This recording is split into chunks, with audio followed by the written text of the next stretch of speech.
بسم اللہ الرحمن الرحیم۔ اسلامک قصے دیکھنے کے لیے چینل کو سبسکرائب کیجیے۔ بنی اسرائیل کا ایک قصاب اپنے پڑوسی کی کنیز پر عاشق ہو گیا۔ اتفاق سے ایک دن کنیز کو اس کے مالک نے دوسرے گاؤں کسی کام سے بھیجا۔ قصاب کو موقع مل گیا اور وہ بھی اس کنیز کے پیچھے ہو لیا۔ جب وہ جنگل سے گزری تو اچانک قصاب نے سامنے آ کر اسے پکڑ لیا اور اسے گناہ پر آمادہ کرنے لگا۔ جب اس کنیز نے دیکھا کہ اس قصاب کی نیت خراب ہے تو اس نے کہا، اے نوجوان، تو اس گناہ میں نہ پڑ۔ حقیقت یہ ہے کہ جتنا تو مجھ سے محبت کرتا ہے اس سے کہیں زیادہ میں تیری محبت میں گرفتار ہوں، لیکن مجھے اپنے مالک حقیقی عز و جل کا خوف اس گناہ کے ارتکاب سے روک رہا ہے۔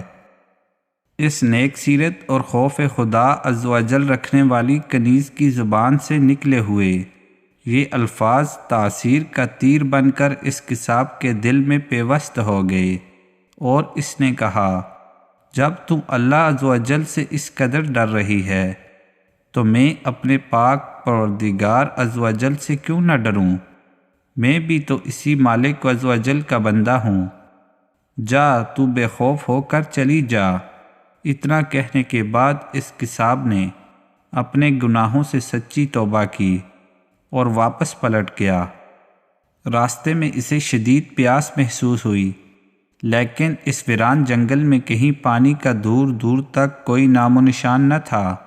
قریب تھا کہ گرمی اور پیاس کی شدت سے اس کا دم نکل جائے۔ اتنے میں اسے اس زمانہ کے نبی کا ایک قاصد ملا۔ جب اس نے قصاب کی یہ حالت دیکھی تو پوچھا، تجھے کیا پریشانی ہے؟ قصاب نے کہا، مجھے سخت پیاس لگی ہے۔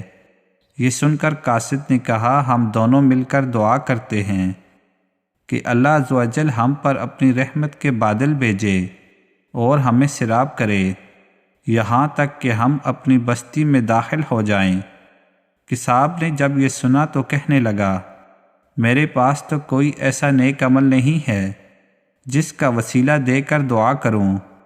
آپ نیک شخص ہیں، آپ ہی دعا فرمائیں۔ اس قاصد نے کہا، ٹھیک ہے، میں دعا کرتا ہوں، تم آمین کہنا۔ پھر قاصد نے دعا کرنا شروع کی اور وہ قصاب آمین کہتا رہا۔ تھوڑی ہی دیر میں بادل کے ایک ٹکڑے نے ان دونوں کو ڈھانپ لیا اور وہ بادل کا ٹکڑا ان پر سایہ فگن ہو کر ان کے ساتھ ساتھ چلتا رہا۔ جب وہ دونوں بستی میں پہنچے تو قصاب اپنے گھر کی جانب روانہ ہوا اور وہ قاصد اپنی منزل کی طرف جانے لگا۔ بادل بھی قصاب کے ساتھ ساتھ رہا۔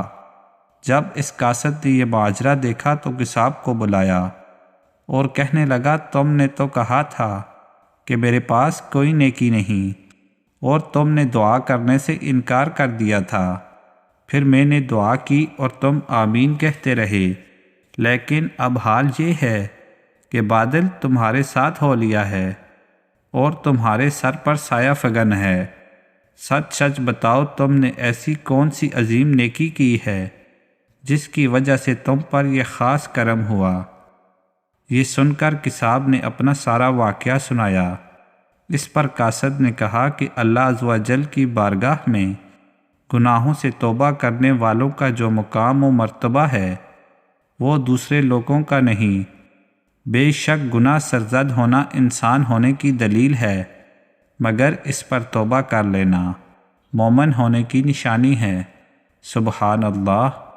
اللہ تعالی ہمیں ہر وقت اپنے گناہوں سے معافی مانگنے کی توفیق عطا فرمائے، آمین۔